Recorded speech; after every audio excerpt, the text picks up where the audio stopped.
আসসালামু আলাইকুম। Channel I সংবাদের এখনকার আয়োজনে সবাইকে স্বাগত জানাচ্ছি সৈয়দা তারানা তাবাসসুম।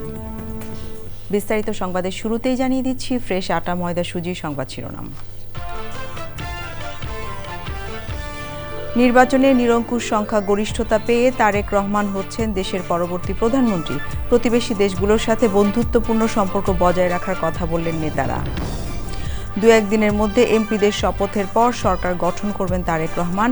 প্রধানমন্ত্রী এমপিদের শপথের জন্য গেজেট প্রকাশের অপেক্ষা। নির্বাচনে বিএনপির জয়ে যুক্তরাষ্ট্র, পাকিস্তান, চীন সহ বিভিন্ন দেশের অভিনন্দন। তারেক রহমানকে ফোন করে নরেন্দ্র মোদির শুভেচ্ছা।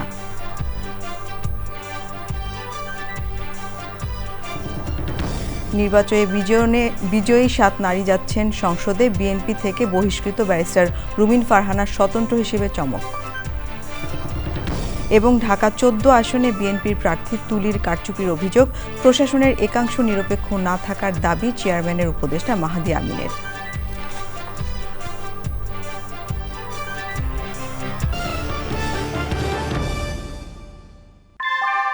ভূমিকম্প সহনীয় মোস্ট ডিউরেবল দেশের প্রথম থার্মেক্স রড সালাম স্টিল। সালাম স্টিল বোঝে ডিউরেবিলিটি। সালাম স্টিল, মোস্ট ডিউরেবল স্টিল। সংবাদ শিরোনামগুলো জানাচ্ছিলাম। এখনকার এই সংবাদ আয়োজন একই সঙ্গে চ্যানেল আয়ের ইউটিউব চ্যানেলে এবং চ্যানেল আয়ের ওটিটি প্ল্যাটফর্ম আই স্ক্রিনে লাইভ স্ট্রিম হচ্ছে। এবারে পুরো সংবাদ। আর শুরুতে ইস্পাহানি মির্জাপুর জাতীয় সংসদ নির্বাচন 2026।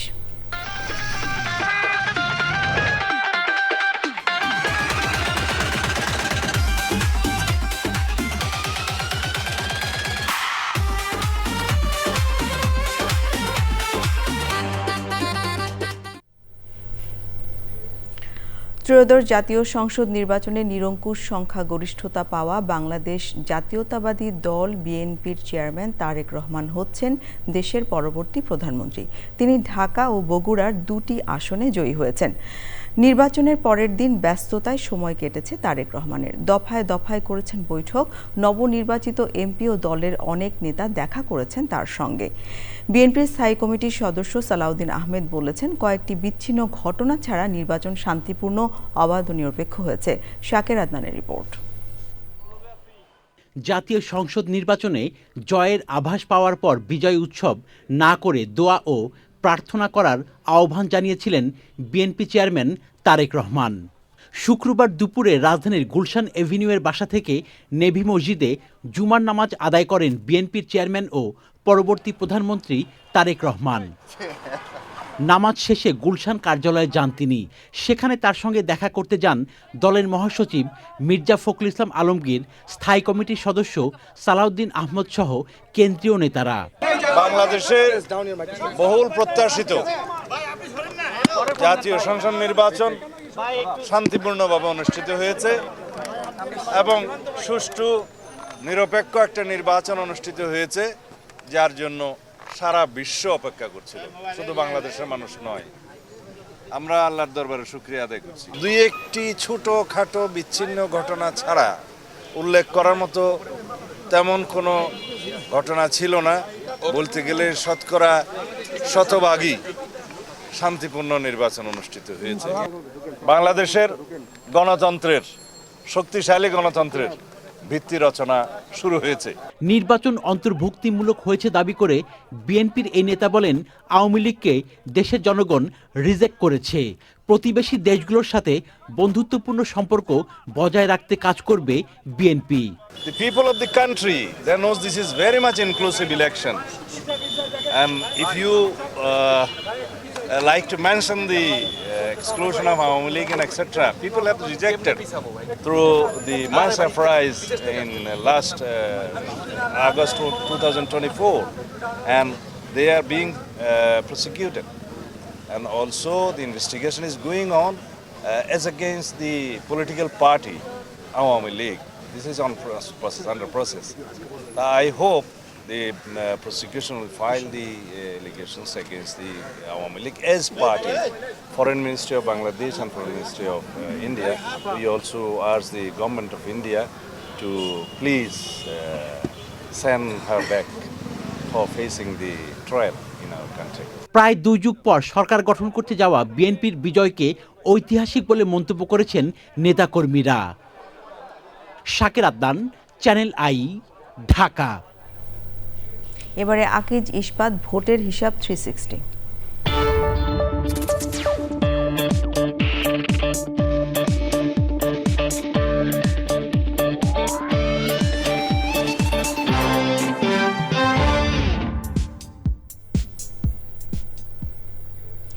দু একদিনের মধ্যে এমপিদের শপথের পর সরকার গঠন করবেন তারেক রহমান। নির্বাচিত এমপিদের নাম গেজেট হিসেবে প্রকাশের জন্য রিটার্নিং অফিসারদের কাছ থেকে আনুষ্ঠানিক চিঠির অপেক্ষা করছে নির্বাচন কমিশন।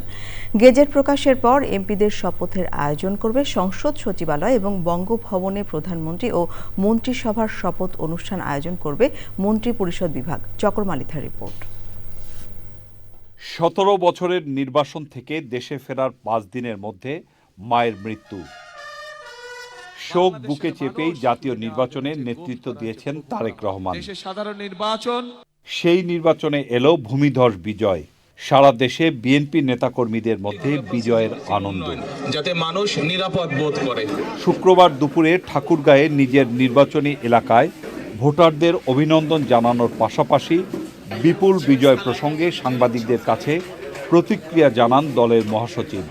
গণতান্ত্রিক অধিকারের জন্য, ভোটের অধিকারের জন্য, মুক্ত একটা সমাজের জন্য বিএনপি সবসময় লড়াই করেছে এবং তারই যে বহিঃপ্রকাশ হচ্ছে জনগণের বিএনপির প্রতি ভালোবাসা, হচ্ছে এই ল্যান্ডস্লাইড ভিক্টরি। বিকেল নাগাদ ঢাকায় পৌঁছান মির্জা ফখরুল ইসলাম আলমগীর।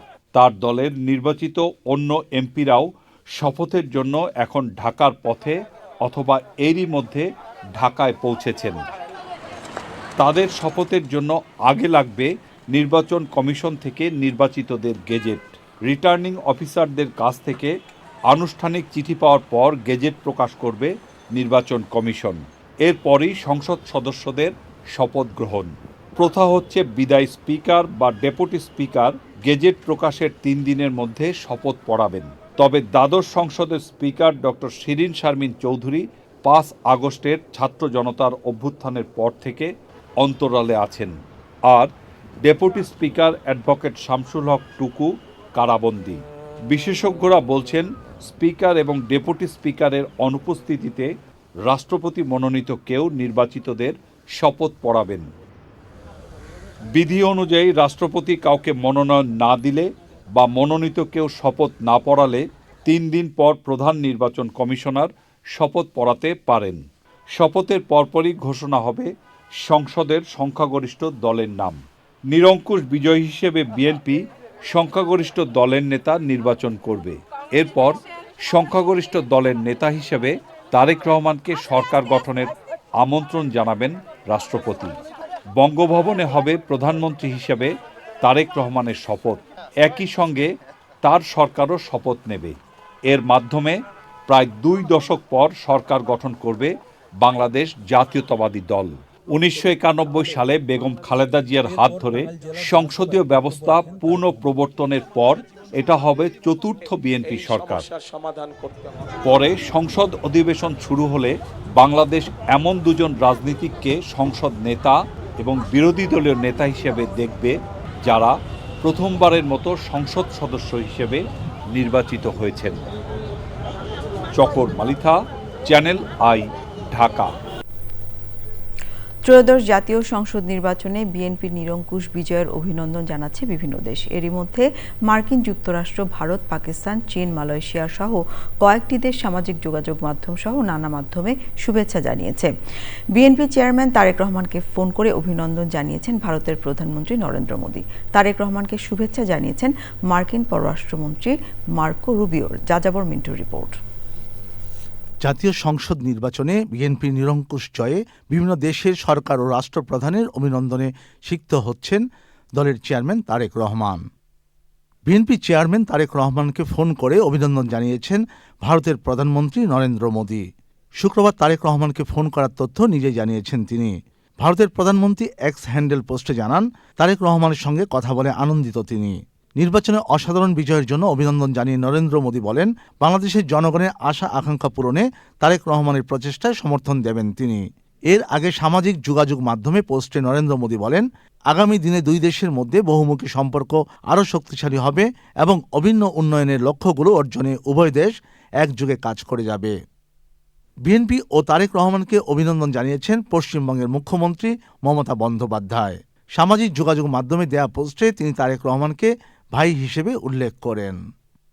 ভারতের কংগ্রেস পার্টির সভাপতি মল্লিকার্জুন খার্গে অভিনন্দন বার্তায় বলেছেন, ভারতের জনগণ সবসময় গণতান্ত্রিক, প্রগতিশীল ও অন্তর্ভুক্তিমূলক বাংলাদেশের পাশেই থাকবে। তারেক রহমানকে শুভেচ্ছা জানিয়েছে যুক্তরাষ্ট্র। ঢাকায় মার্কিন দূতাবাসের ফেসবুক পেজে দেয়া পোস্টে বলা হয়, একটি সফল নির্বাচন আয়োজনের জন্য বাংলাদেশের জনগণকে অভিনন্দন। দুই দেশের সমৃদ্ধি ও নিরাপত্তার অভিন্ন লক্ষ্য অর্জনে একসঙ্গে কাজ করার জন্য যুক্তরাষ্ট্র অধীর আগ্রহে অপেক্ষা করছে। বিএনপি ও দলের চেয়ারম্যান তারেক রহমানকে অভিনন্দন জানিয়েছে পাকিস্তান। শুভেচ্ছা বার্তায় পাকিস্তানের প্রেসিডেন্ট আসিফ আলী জারদারি বলেন, বাংলাদেশের নতুন সরকারের সাথে বাণিজ্য, প্রতিরক্ষা ও সাংস্কৃতিক বিনিময় সহ বিভিন্ন ক্ষেত্রে সহযোগিতা জোরদার করতে আগ্রহী পাকিস্তান। সফল জাতীয় সংসদ নির্বাচনের জন্য বাংলাদেশের জনগণকে অভিনন্দন এবং নির্বাচনে জয়ের জন্য বিএনপিকে শুভেচ্ছা জানিয়েছে চীন।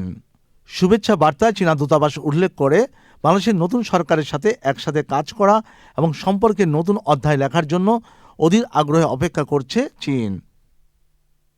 নির্বাচনে জয়ে তারেক রহমানকে অভিনন্দন জানিয়েছেন মালয়েশিয়ার প্রধানমন্ত্রী আনোয়ার ইব্রাহিম।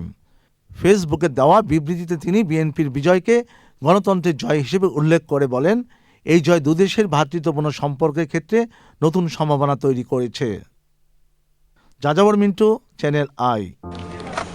ইঞ্জিনিয়ার সাহেব, বাড়ির ডিজাইন তো হলো, কিন্তু কোন রড দিয়ে বাড়ি বানাবো? অবশ্যই আকিজ ইস্পাত। কেন? কারণ সাধারণ 500W রডের yield strength 500 MPa, tensile strength 575 MPa। ভালো মানের 500W রডের টেনসাইল স্ট্রেংথ 625 MPa। আর সর্বোচ্চ গুণগত মানের আকিজ ইস্পাতের টেনসাইল স্ট্রেংথ 700 MPa, অর্থাৎ ভালো মানের রডের থেকেও 12% বেশি। মানে অধিক শক্তিশালী আর দীর্ঘস্থায়ী। এছাড়াও বাংলাদেশে একমাত্র আকিজ ইস্পাত ফ্যাক্টরিতেই রয়েছে advanced quality control and R&D lab, যেখানে সম্পূর্ণ অটোমেটিক পদ্ধতিতে রডের মাইক্রোস্কোপিক স্ট্রাকচার পর্যবেক্ষণ করে সর্বোচ্চ গুণগত মান নিশ্চিত করা হয়। বুঝেছি। এখনই অর্ডার করছি অধিক শক্তিশালী আকিজ ইস্পাত। আকিজ ইস্পাত, কমিটেড টু কোয়ালিটি। 297টি আসনের ফলাফল ঘোষণার মধ্য দিয়ে আনুষ্ঠানিকভাবে ত্রয়োদশ জাতীয় সংসদ নির্বাচনে ভোট গণনা কার্যক্রম শেষ করেছে নির্বাচন কমিশন। 2/3 বেশি আসন নিয়ে নির্বাচনে বিজয়ী জাতীয়তাবাদী দল বিএনপি। স্পষ্ট ব্যবধানে বিরোধী দলে যাচ্ছে জামাত এনসিপি জোট। সংসদীয় আসনের বাইরে গণভোটের ফলে প্রায় দ্বিগুণ সংখ্যায় জয় হ্যাঁ ভোটের। পূর্ণাঙ্গ ফল হাতে পেলে দ্রুত সময় গেজেট প্রকাশ হবে বলে জানান ইসি সচিব পান্থর রহমান। জানাচ্ছেন বিস্তারিত। পরিবর্তিত রাজনৈতিক পরিস্থিতিতে ত্রয়োদশ জাতীয় সংসদ নির্বাচন নানা জল্পনা কল্পনা আর শঙ্কা কাটিয়ে অবশেষে শেষ হয়েছে নির্বাচনী কার্যক্রম। বেসরকারিভাবে ফল প্রকাশ করেছেন কমিশন সচিব। পরে আনুষ্ঠানিক সংবাদ সম্মেলনে নির্বাচন কমিশনের সিনিয়র সচিব জানান, গণভোটে 60.26 আর সংসদীয় আসনে ভোটের হার 59.44। বাংলাদেশ জাতীয়তাবাদী দল বিএনপি 209টা আসন তারা পেয়েছে প্রাথমিকভাবে আমাদের কাছে যে তথ্য আছে সেই অনুযায়ী। বাংলাদেশ জামায়াতে ইসলামী পেয়েছে 68টা, জাতীয় নাগরিক পার্টি এনসিপি পেয়েছে 6টি, বাংলাদেশ খেলাফত মজলিস পেয়েছে 2টি, ইসলামী আন্দোলন বাংলাদেশ পেয়েছে 1টি, গণ অধিকার পরিষদ পেয়েছে 1টি, বাংলাদেশ জাতীয় পার্টি বিজেপি পেয়েছে 1টি, গণসংহতি আন্দোলন পেয়েছে 1টি, খেলাফত মজলিস পেয়েছে 1টি, আর 7টা আসনে স্বতন্ত্র প্রার্থী ভোটের হিসাবে এগিয়ে আছেন। আনুষ্ঠানিকভাবে নির্বাচনী কার্যক্রমের সমাপ্তি টানেন কমিশনার। দেশবাসীর প্রতি আমাদের একান্ত কৃতজ্ঞতা যে তারা স্বতঃস্ফূর্তভাবে ঈদ উৎসবের মতো এই আয়োজনে অংশগ্রহণ করেছেন, যে কারণে বন্যার পানিতে যেমন খড়কুটো টিকে থাকে না, তেমনিভাবে যা কিছু অশনি ছিল, যা কিছু শঙ্কার জায়গা ছিল, এই বন্যার পানিতে সব ভেসে গেছে এবং আমরা জাতি হিসেবে চূড়ান্তভাবে বিজয়ী হয়েছি। শেষ পর্যন্ত কমিশনে বসেই ফল শুনেছেন বিএনপির সিনিয়র নেতা ও কর্মীরা। তারা তো ফলাফল ঘোষণা করে নাই, তারা বলেছেন কে কত ভোট পেয়েছে, কে বিজয়ী হয়েছে শব্দটাও তারা উচ্চারণ করেন নাই।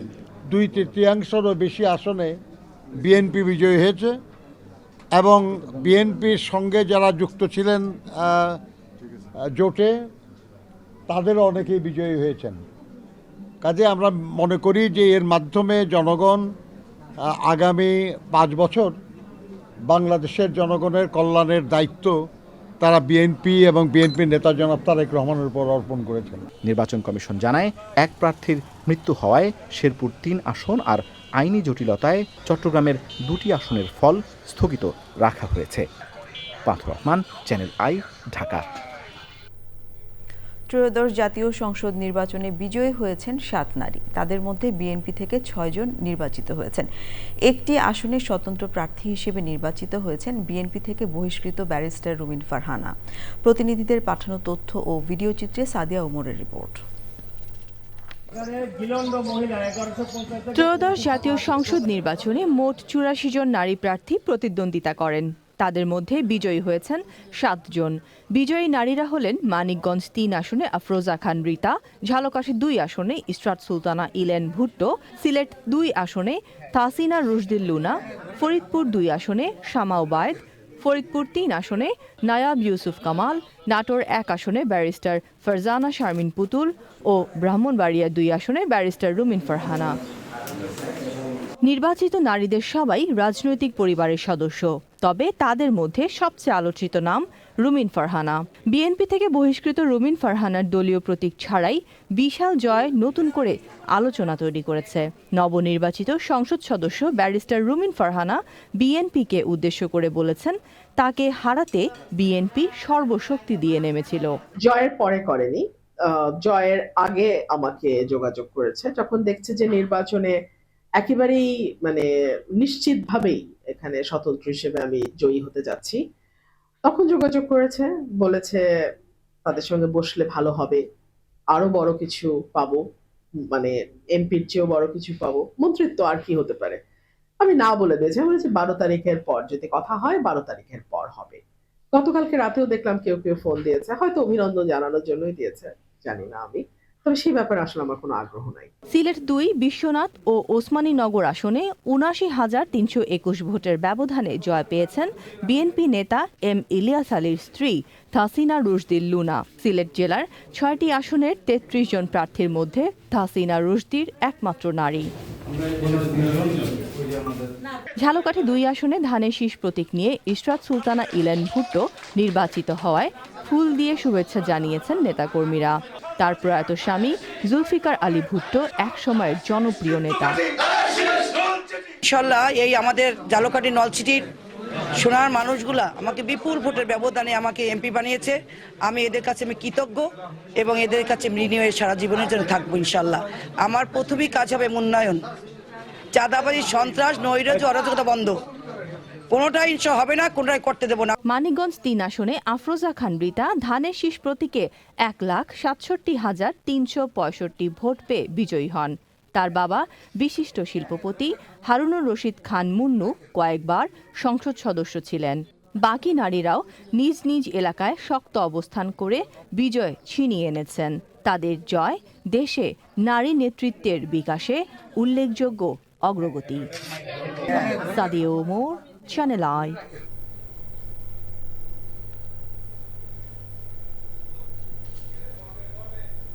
জাতীয় সংসদ নির্বাচনে প্রচারের সময় ঢাকা 8 আসনের প্রতিদ্বন্দ্বী প্রার্থী অনেক মিথ্যাচার করেছে বলে জানিয়েছেন ওই আসনে বিজয়ী বিএনপির স্থায়ী কমিটির সদস্য মির্জা আব্বাস।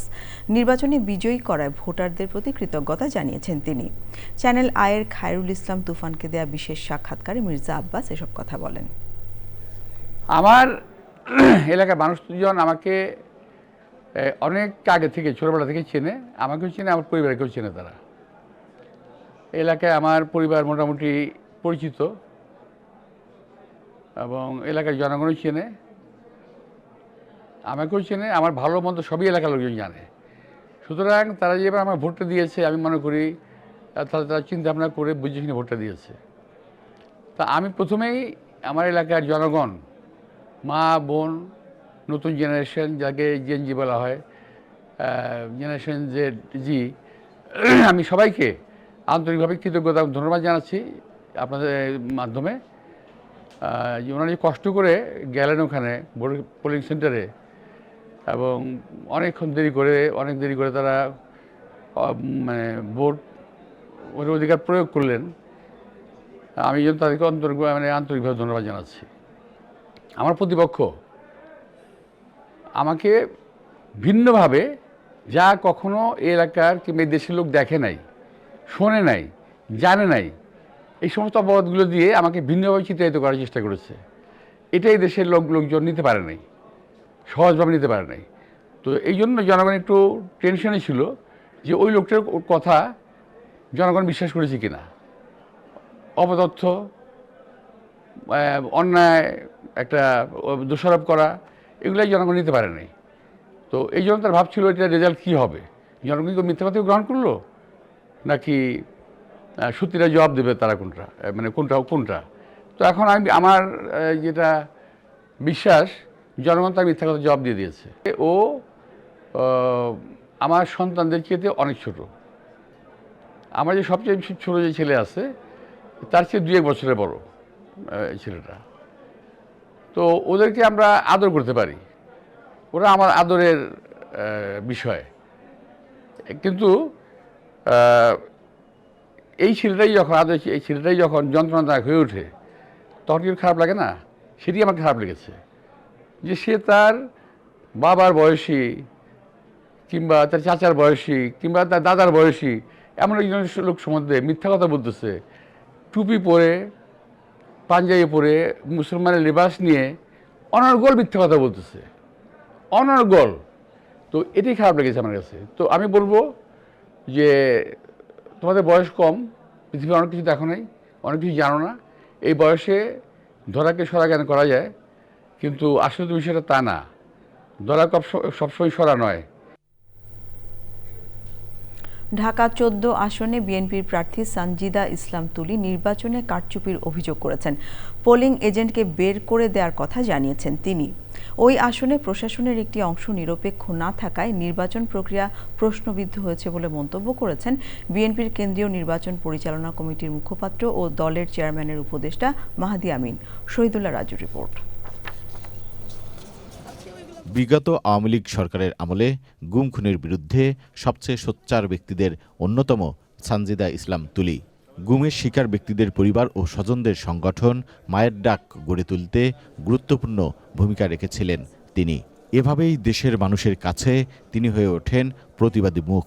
এবারের সংসদ নির্বাচনে মায়ের ডাকের সমন্বয়ক তুলিকে মিরপুর, শাহ আলী ও দারুসসালাম এলাকা নিয়ে গঠিত ঢাকা 14 আসনে প্রার্থী হিসেবে মনোনয়ন দেয় বিএনপি। সংসদ নির্বাচনে ঢাকা 14 আসনে জামায়াতে ইসলামীর প্রার্থী ব্যারিস্টার আহমদ বিন কাশেম আরমানকে বেসরকারিভাবে বিজয়ী ঘোষণা করা হয়েছে।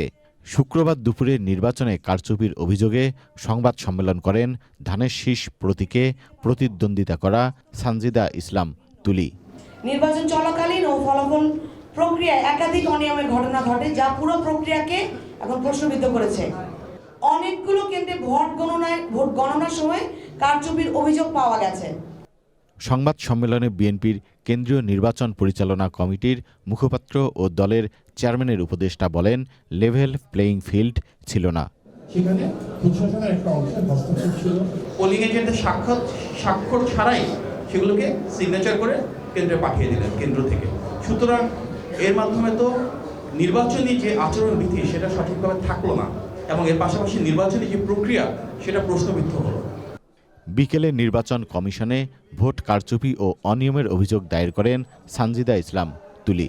ঢাকা 14 এর নির্বাচনের ফলাফল স্থগিত, সংশ্লিষ্ট কেন্দ্রসমূহের ফলাফল বাতিলপূর্বক পুনর্নির্বাচন এবং সংগঠিত নির্বাচনী অনিয়ম, দুর্নীতি ও আচরণবিধি লঙ্ঘনের নিরপেক্ষ তদন্ত ও আইনানুগ ব্যবস্থা গ্রহণের জন্য আবেদন করা হয়েছে। ঢাকা 14 আসনের ফলাফল স্থগিত করে পুনর্নির্বাচনের দাবি জানিয়েছেন তিনি।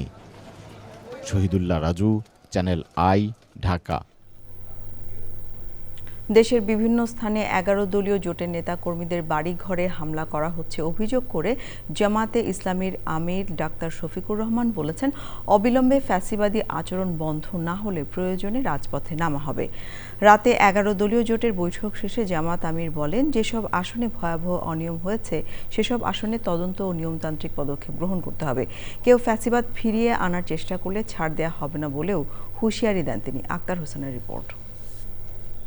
ত্রয়োদশ জাতীয় সংসদ নির্বাচনের ফলাফল পর্যালোচনায় দলের নীতি নির্ধারণী পরিষদ সহ বিভিন্ন পর্যায়ের অংশীজনদের সঙ্গে বৈঠক করে বাংলাদেশ জামায়াতে ইসলামী। রাতে 11 দলীয় জোটের শীর্ষ নেতাদের বৈঠক শেষে জামায়াত আমির জানান, যেসব আসনে ভয়াবহ অনিয়ম হয়েছে সেসব আসনে নিয়মতান্ত্রিক পদক্ষেপ নিতে হবে। আমরা নির্বাচনের আগে যা বলেছি তা বাস্তবায়ন না হওয়া পর্যন্ত আমাদের লড়াই অব্যাহত থাকবে। আমরা বিনয়ের সাথে বলবো, এ সমস্ত অপকর্ম এখন বন্ধ করুন, এখন, রাইট না। আমরা আপনাদের সদিচ্ছা দেখতে চাই। নিশ্চয়ই আপনাদের নেতৃত্ব আছে, কমান্ড আছে, আমরা তার বাস্তবায়ন দেখতে চাই। আমরা এই সমস্ত ঘটনা যেগুলা ঘটেছে গতকাল থেকে আজ পর্যন্ত সবগুলার আমরা তীব্র নিন্দা জানাই। প্রশাসনকে ব্যবহার করে সুনির্দিষ্ট আসন টার্গেট করে ফলাফল পরিবর্তন করা হয়েছে বলে অভিযোগ করেন নাহিদ ইসলাম। এই নির্বাচনে সুস্পষ্টভাবে ফলাফলে কারচুপি হয়েছে। ভোট সুষ্ঠু একটা পর্যায় পর্যন্ত সুষ্ঠুভাবে হয়েছিল, আমরা সেটাকে স্বাগত জানিয়েছিলাম। কিন্তু ফলাফল যখন ঘোষণা করার সময় হয়েছে, ওই সময়টাতে স্পেসিফিক অনেকগুলো আসনকে টার্গেট করে সেটার ফলাফল পরিবর্তন করে দেওয়া হয়েছে। কেন্দ্রগুলোকে দখল করে সেই কেন্দ্রে জোর করে প্রশাসনকে ব্যবহার করে সেই ফলাফল পরিবর্তন করা হয়েছে। জুলাই বিপ্লবের চেতনা সমুন্নত রাখতে কোনো আপোষ করা হবে না বলে হুঁশিয়ারি দেন বাংলাদেশ খেলাফত মজলিসের আমির। বিজয়ী ঘোষণা করা হয়েছে যাদেরকে, বাংলাদেশের স্থিতিশীলতা রক্ষা করা তাদের প্রধান দায়িত্ব। তারাই যদি দেশকে অস্থিতিশীলতার দিকে ঠেলে দেয় তাহলে দেশের জন্য সেটা হবে সবচেয়ে হতাশাজনক বিষয়। আমরা অত্যন্ত দ্ব্যর্থহীন ভাষায় বলতে চাই, জুলাই বিপ্লবের চেতনাকে যদি ধ্বংস করার চেষ্টা করা হয় তাহলে সেখানে আমরা আনকম্প্রোমাইজ থাকব। গণভোটে সংখ্যাগরিষ্ঠ রায় বাস্তবায়নে কেউ এড়িয়ে চলতে চাইলে রাজপথে নামার হুঁশিয়ারি দেন 11 দলীয় জোটের নেতারা। Akhtar Hossain, channel i, Dhaka.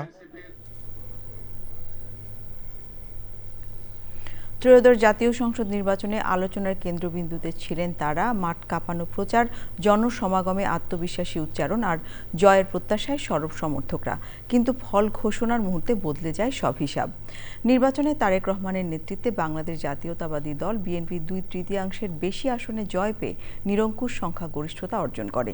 এই বিজয়ের আড়ালে রয়ে গেছে আরেক বাস্তবতা। জয়ের সম্ভাবনা জাগিয়েও শেষ মুহূর্তে পরাজয়ের তিক্ত স্বাদ পেয়েছেন দেশের রাজনীতির বহু হেভিওয়েট প্রার্থী। চ্যানেল আই ডিজিটালের ইবনে সাইদ অঙ্কুরের রিপোর্ট। ভালো সাড়া পাচ্ছি। পোলিং এজেন্ট আছেন, তাদেরকে বের করে দেওয়া হচ্ছে। আমরা জনগণের জন্য কাজ করতে এসেছি। কেমনে সরকার চলবে এটা আল্লাহ একমাত্র জানে। রাজধানীর বহুল আলোচিত ঢাকা ৮ আসনে ২৪-এর গণঅভ্যুত্থানে নেতৃত্ব দেওয়া তরুণদের দল এনসিপির নাসির উদ্দিন পাটোয়ারি জোরালো প্রচারের মাধ্যমে আলোচনায় আসেন। তবে হাড্ডাহাড্ডি লড়াই শেষে প্রায় ৫,০০০ ভোটের ব্যবধানে পরাজিত হন মির্জা আব্বাসের কাছে। জুলাই যোদ্ধাদের সমন্বয়ক সার্জিস আলম পরাজিত হলেও রাজনৈতিক সৌজন্যের অনন্য উদাহরণ স্থাপন করেন। ধানের শীষ প্রতীকে ব্যারিস্টার মুহাম্মদ নওশাদ জমির বিজয়ী হন। সার্জিস আলম পান ১,৬৮,০৪৯ ভোট। এনসিপি ত্যাগ করে স্বতন্ত্র প্রার্থী হওয়া ডক্টর তাসনিম জারা আলোচনায় থাকলেও ফলাফলে তার অবস্থান তৃতীয়। বাংলাদেশ খেলাফতে মজলিসের নেতা মামুনুল হক হাড্ডাহাড্ডি লড়াই করলেও বিএনপির ববি হাজ্জাজের কাছে ২,৩২০ ভোটে পরাজিত হন। তবে ফলাফল টেম্পারিংয়ের অভিযোগ করেছেন তিনি। আন্দোলন সংগ্রামে সক্রিয় ভূমিকার কারণে জয়ের প্রত্যাশা থাকলেও দাঁড়িপাল্লা প্রতীকের প্রার্থী অবসরপ্রাপ্ত কর্নেল মোহাম্মদ আব্দুল বাতেনের কাছে পরাজিত হয়েছেন বিএনপির প্রার্থী ফুটবলার আমিনুল হক। লাঙ্গল প্রতীকে প্রতিদ্বন্দ্বিতা করে গোলাম মোহাম্মদ কাদের জিএম কাদের তৃতীয় হয়েছেন। রংপুর ৩ আসনে জয় পেয়েছেন জামায়াতে ইসলামীর প্রার্থী মোহাম্মদ মাহবুবুর রহমান বেলাল। রংপুরে লাঙ্গলের দুর্গে জিএম কাদেরের পরাজয় বিস্মিত করেছেন অনেককে। হাজারখানেক ভোটের জন্য জয় পাননি এলডিপির চেয়ারম্যান অবসরপ্রাপ্ত কর্নেল অলি আহমেদের ছেলে অধ্যাপক ওমর ফারুক। চট্টগ্রাম 14 চন্দনাশ আসনে ওমর ফারুককে হারিয়ে বিজয়ী হয়েছেন বিএনপির প্রার্থী জসিমউদ্দিন আহমেদ। জামায়াতে ইসলামের সেক্রেটারি জেনারেল মিয়া গোলাম পরোয়ার বিএনপির মোহাম্মদ আলী আসগার লবির কাছে মাত্র 2702 ভোটে পরাজিত হয়েছেন। সুপ্রিম কোর্টের জ্যেষ্ঠ আইনজীবী মোহাম্মদ শিশির মনিরকে ঘিরে জয়ের প্রত্যাশা থাকলেও বিএনপির নাসির উদ্দিন চৌধুরীর কাছে বড় ব্যবধানে হেরেছেন তিনি। নাগরিক ঐক্যের সভাপতি মাহমুদুর রহমান মান্না বগুড়া 2 আসনে মাত্র 3426 ভোট পেয়ে জামানত হারিয়েছেন। বিজয়ী হয়েছেন বিএনপির মীর শাহে আলম। চাঁপাইনবাবগঞ্জ 3 আসনে সাবেক এমপি হারুনুর রশিদ হারুন জামায়াতের নুরুল ইসলাম বুলবুলের কাছে উল্লেখযোগ্য ভোট ব্যবধানে হেরেছেন। ত্রয়োদশ জাতীয় সংসদ নির্বাচন দেখিয়েছে রাজনীতিতে আলোচনায় থাকা মানেই বিজয় নিশ্চিত নয়। তীব্র প্রতিদ্বন্দ্বিতা, নতুন জোট সমীকরণ এবং ভোটারদের পরিবর্তিত মনোভাব সব মিলিয়ে বহু হেভিওয়েট প্রার্থীর জন্য এই নির্বাচন কঠিন বাস্তবতার প্রতিচ্ছবি। ইবনে সাইদ অঙ্কুর, চ্যানেল আই। উৎসব মুখর ত্রয়োদশ জাতীয় সংসদ নির্বাচনের পর নতুন বাংলাদেশের স্বপ্ন বুনছেন মানুষ। ঋতুরাজ বসন্তের আগমনের ঠিক আগে এই নির্বাচনও মানুষের মনে নতুন স্বপ্নের রং ছড়িয়েছে। সুলতানা হিমুর রিপোর্ট। দুয়ারে কড়া নাড়ছে পয়লা ফাল্গুন, আর তার আগেই বসন্তের ছোঁয়া লেগেছে বাংলাদেশে। ত্রয়োদশ জাতীয় সংসদ নির্বাচন সুষ্ঠু ও শান্তিপূর্ণভাবে হওয়ার পর নতুন এক বাংলাদেশের সকাল দেখল দেশের মানুষ। ভোট উৎসবে চলছে ছুটির আমেজ। এর মাঝে ফাঁকা ঢাকায় পরিবার পরিজন নিয়ে রাজধানীতে বেড়াতে বেরিয়েছেন নগরবাসী। নির্বাচনটা সুন্দরভাবে হয়েছে, আবার যেই দলকে সাপোর্ট করতাম সেই দলও ক্ষমতায় আসতেছে। নতুন বাংলাদেশ গড়ার যে স্বপ্ন নিয়ে মানুষকে দেখিয়েছে এবং সেই স্বপ্নের প্রতিফলন ঘটবে। কালকে সবার জন্য হলো, আজকে পুরো বাংলাদেশের জন্য একটা নতুন ফাল্গুন। সাহস পাচ্ছি যে বাংলাদেশে একটা ন্যায় এবং ইনসাফের পথে যাচ্ছে। আমরা নতুন বাংলাদেশ দেখতে দুজন সকাল সকাল সাইকেলে বের হলাম ঘুরতে। নবীন প্রবীণ আর খেটে খাওয়া প্রতিটি শ্রেণীর মানুষই চাইছেন অতীতের পুনরাবৃত্তি না করে জনগণের কল্যাণে কাজ করবে সরকার। বাড়ি নাই, ঘর নাই, সরকার বাড়ি ঘর করে দিব। আমরা এই দেশের নাগরিক, এই দেশের ভোটার। আজকে আমি আইসি খুব মনে আনন্দ ভাব নিয়ে আসছি, আর আজকে ব্যবসাও মনে আনন্দ ভাবে ব্যবসা করতে আছি। সারা বাংলাদেশে সবাইকে নিয়ে একটা নতুন বাংলাদেশ গড়ার প্রত্যয়ে আমরা যাতে সামনের দিকে এগিয়ে যেতে পারি। দেশবাসীর প্রত্যাশা, এবারের সরকার প্রধান নতুন এক আশাবাদী রাজনীতির দৃষ্টান্ত গড়ে তুলবেন। Sultana Himu, channel i, Dhaka. এবারে নিয়ে নিচ্ছি বিরতি। বিরতির পর যা থাকছে: ইরানের সঙ্গে আলোচনার মধ্যেই ট্রাম্পের মধ্যপ্রাচ্যে আরও রণতরী পাঠানোর ইঙ্গিত। বিমানবাহী রণতরীকে প্রস্তুত করতে সামরিক বাহিনীকে নির্দেশ।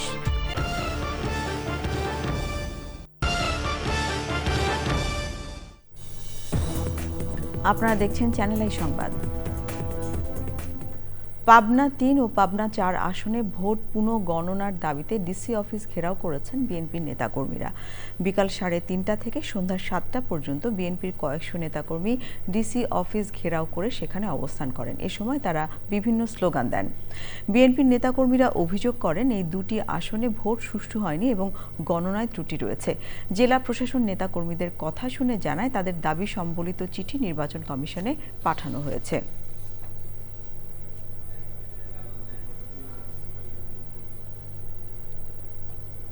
এবারে নিটোল টাটা আন্তর্জাতিক সংবাদ।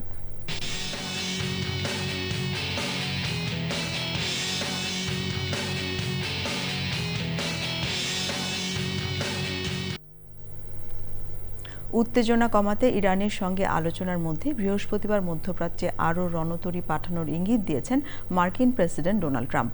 ওয়াল স্ট্রিট জার্নালের প্রতিবেদনের তথ্য অনুযায়ী মধ্যপ্রাচ্যে মোতায়েনের জন্য দ্বিতীয় বিমানবাহী রণতরী প্রস্তুত করছে পেন্টাগন। মার্কিন কর্মকর্তারা জানিয়েছেন পেন্টাগন মধ্যপ্রাচ্যে মোতায়েনের জন্য একটি বিমানবাহী রণতরীকে প্রস্তুত করতে সামরিক বাহিনীকে নির্দেশ দিয়েছে। এই রণতরীটি ওই অঞ্চলে মোতায়েন করা ইউএসএস আব্রাহাম লিঙ্কনের সঙ্গে যোগ দেবে। অন্যদিকে ট্রাম্প হোয়াইট হাউসে ইসরায়েলের প্রধানমন্ত্রী বেনিয়ামিন নেতানিয়াহুর সঙ্গে বৈঠক করেছেন। বৈঠকে নেতানিয়াহু তেহরানের বিরুদ্ধে কঠোর নীতি গ্রহণের ওপর জোর দিয়েছেন। এবারে কৃষি সংবাদ।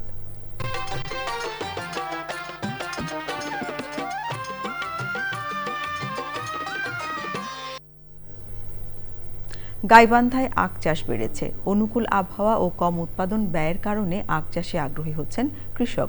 জয়পুরহাটে চিনি কলের সরবরাহ ও স্থানীয়ভাবে গুড় উৎপাদনের কারণে চাষিরা লাভবান হচ্ছেন। তবে রংপুর চিনিকল চালুর দাবি স্থানীয়দের। গাইবান্ধা থেকে ফারুক হোসেনের তথ্য ও ভিডিও চিত্রে জহির মুন্নার রিপোর্ট। গাইবান্ধা জেলার গোবিন্দগঞ্জে অবস্থিত রংপুর চিনিকলটি প্রায় 5 বছর ধরে বন্ধ রয়েছে। তবে থেমে নেই এ জেলায় আখ চাষ। পাশের জেলা জয়পুরহাট চিনিকলে আখ সরবরাহের পাশাপাশি স্থানীয়ভাবে গুড় সহ বিভিন্ন পণ্য উৎপাদনের কারণে চলতি মৌসুমেও গত বছরের তুলনায় আখের চাষ বেড়েছে কয়েক গুণ।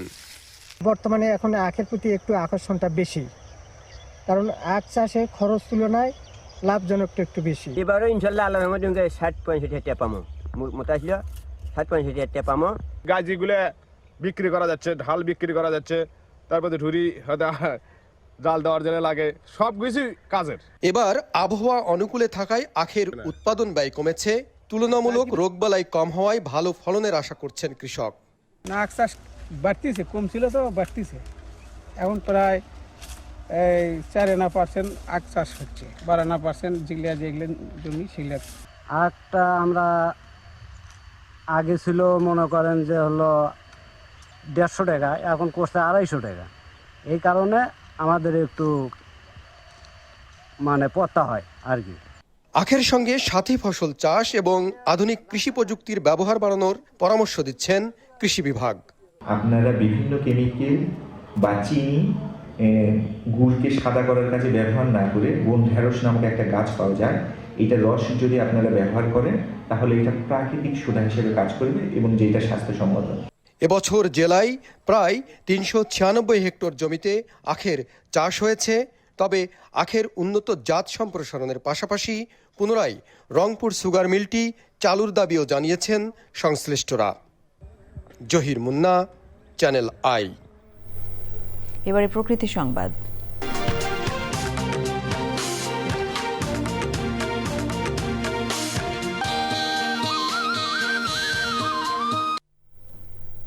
চাঁদপুরের ঐতিহ্যবাহী হাজীগঞ্জ বড় মসজিদ, যা মুসলিম স্থাপত্যের অনন্য নিদর্শন। মসজিদটির নির্মাণশৈলী স্থাপত্য শিল্পেরই বিশুদ্ধ ব্যাকরণ। দৃষ্টিনন্দন মসজিদটি দেখতে দেশের বিভিন্ন প্রান্ত থেকে ছুটে আসেন হাজারো ধর্মপ্রাণ মুসল্লি ও পর্যটক। মোর্শেদ আলমের তথ্য ও ভিডিও চিত্রে আফরোজা হাসির রিপোর্ট।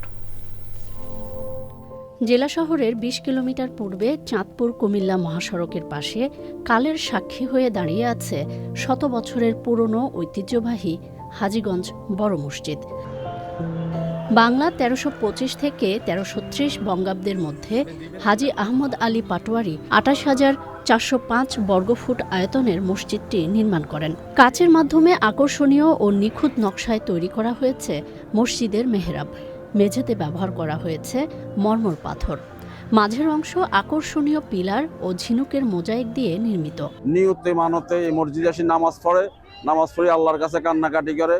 দূর দূরান্তের মানুষ উপকার পায় এবং মানুষে মনে করে যে আমাদের মনের আশা পূরণ হয়। ভারত থেকেও বহুত মুসলমান এই বাংলাদেশে আসে এবং তারা এখানে নিয়মিত নামাজ আদায় করে। মসজিদের দোতলা, তিনতলা ছাদে এগুলি সব ভরপুর হয়ে যায়, লক্ষ লক্ষ মানুষের সমাগম এখানে। বাংলাদেশ থেকে মুসল্লিরা আসে এখানে আল্লাহর কাছে আল্লাহর সান্নিধ্য পাওয়ার জন্য আসে, আর আল্লাহ তাদের দোয়া কবুল ও মঞ্জুর করে। জুম্মা কিংবা বিশেষ নামাজে লাখো মুসল্লির সমাগম হয় এখানে। মুসল্লি ভাইদের প্রতি দাওয়াত পৌঁছে দেই, যখনই সুযোগ হয় ইনশাআল্লাহ আমাদের হাজীগঞ্জ ঐতিহাসিক বড় মসজিদে এসে আপনার জামাতে শরীক হবেন। এই মসজিদটি 24 ঘন্টায় খোলা থাকে মুসল্লিদের জন্য, যে কোনো সময় এসে আপনি ইবাদত বন্দেগী করতে পারবেন।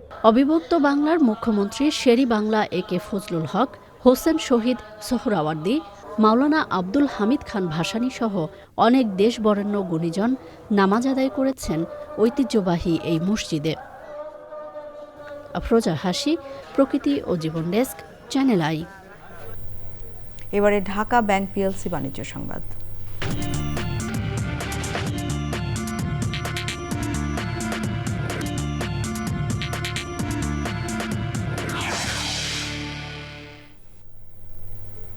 কর্পোরেট ইতিহাসের প্রথম কোম্পানি হিসেবে এনভিডিয়ার বাজার মূল্য $5 ট্রিলিয়ন পৌঁছেছে। কৃত্রিম বুদ্ধিমত্তা প্রযুক্তির দ্রুত বিস্তার ও জনপ্রিয়তায় বড় ভূমিকা রাখার কারণে কোম্পানিটি দ্রুত শীর্ষ চিপ নির্মাতায় পরিণত হয়েছে। একই সঙ্গে মুনাফা ও প্রবৃদ্ধির প্রভাব পড়েছে এনভিডিয়ার শেয়ার দরে। ইন্টারন্যাশনাল ডাটা কর্পোরেশন আইডিসির গবেষণা অনুযায়ী বিশ্বজুড়ে এআই চিপের বিপুল চাহিদার কারণে ডাটা সেন্টার চিপের বাজারের ৮১% এখন এনভিডিয়ার দখলে। আবারও নিয়ে নিচ্ছি বিরতির পর্যায়ে থাকছে। পটুয়াখালীর বাউফলে বিএনপি জামাতের নেতাকর্মীদের সংঘর্ষে ৮ জন আহত, ব্যবসা প্রতিষ্ঠান অফিস সহ বাড়িঘরে ভাঙচুর লুটপাট। আপনারা দেখছেন চ্যানেল আই সংবাদ। পটুয়াখালীর বাউফলে নির্বাচন পরবর্তী বিএনপি ও জামাতে ইসলামের নেতাকর্মীদের পাল্টাপাল্টি হামলা ও সংঘর্ষে ৮ জন আহত হয়েছে। এই ঘটনায় মোটরসাইকেল, ব্যবসা প্রতিষ্ঠান অফিস সহ বাড়িঘরে ভাঙচুর ও লুটপাট করা হয়। সকালে উপজেলার কালাইয়া বন্দরে ঘণ্টাব্যাপী সংঘর্ষ হয়। বাউফল থানার পরিদর্শক আতিকুল ইসলাম জানান, কয়েকটি স্থানে হামলা, ভাঙচুর ও মারধরের কথা শুনে ঘটনাস্থলে পুলিশ পাঠানো হয়।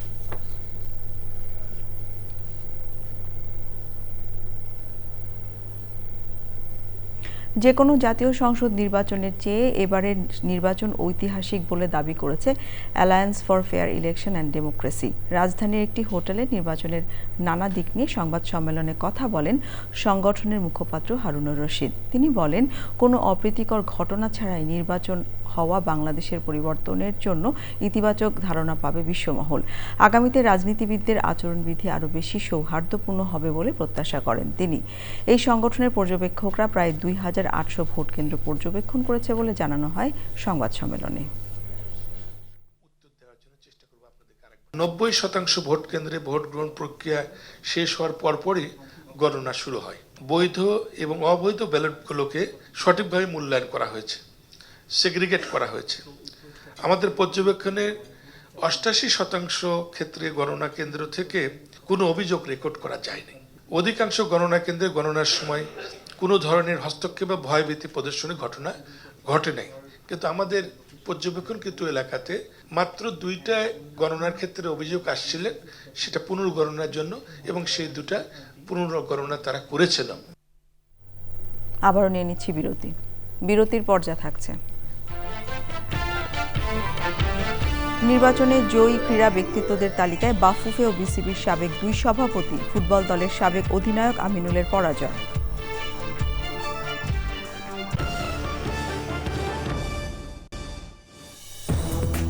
আপনারা দেখছেন চ্যানেল আই সংবাদ। এবারে খেলার খবর।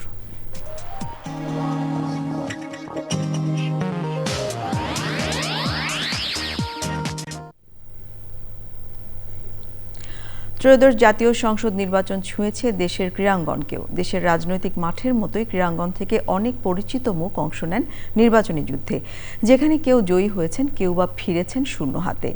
তালিকায় আছেন বাফুফের সাবেক সভাপতি অবসরপ্রাপ্ত মেজর হাফিজ উদ্দিন, বিসিবির সাবেক সভাপতি আলী আসগর লবি, জাতীয় ফুটবল দলের সাবেক অধিনায়ক আমিনুল হক ও ব্রাদার্স ইউনিয়ন ক্লাবের সভাপতি ইশরাক হোসেন। বিস্তারিত জানাচ্ছেন সানিয়া তন্ময়। ধানের শীষ প্রতীকে ভোলা 2 আসন থেকে জয়ী হয়েছেন এককালের মাঠ কাঁপানো ফুটবলার, বাংলাদেশ ফুটবল ফেডারেশনের সাবেক সভাপতি ও ফিফার কমিটি সদস্য অবসরপ্রাপ্ত মেজর হাফিজ উদ্দিন আহমেদ। খুলনা 5 আসনে জামাত ইসলামীর সেক্রেটারি জেনারেল মিয়া গোলাম পরওয়ারকে হারিয়ে জয়ী হয়েছেন বাংলাদেশ ক্রিকেট বোর্ডের সাবেক সভাপতি এবং আবাহনী লিমিটেডের সাবেক পরিচালক আলী আসগর লবি।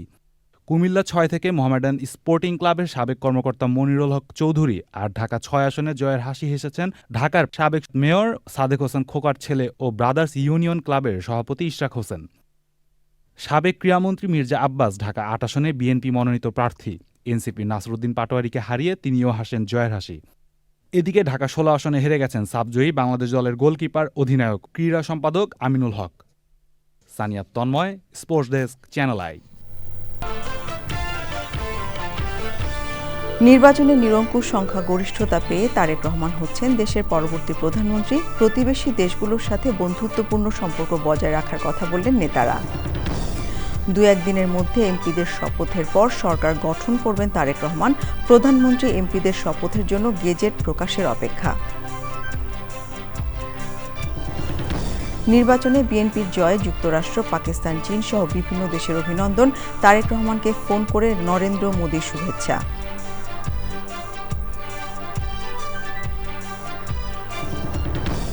নির্বাচনে বিজয়ী 7 নারী যাচ্ছেন সংসদে, বিএনপি থেকে বহিষ্কৃত ব্যারিস্টার রুমিন ফারহানা স্বতন্ত্র হিসেবে চমক। এবং ঢাকা 14 আসনে বিএনপির প্রার্থী তুলির কারচুপির অভিযোগ, প্রশাসনের একাংশ নিরপেক্ষ না থাকার দাবি চেয়ারম্যানের উপদেষ্টা মাহাদি আমিনের।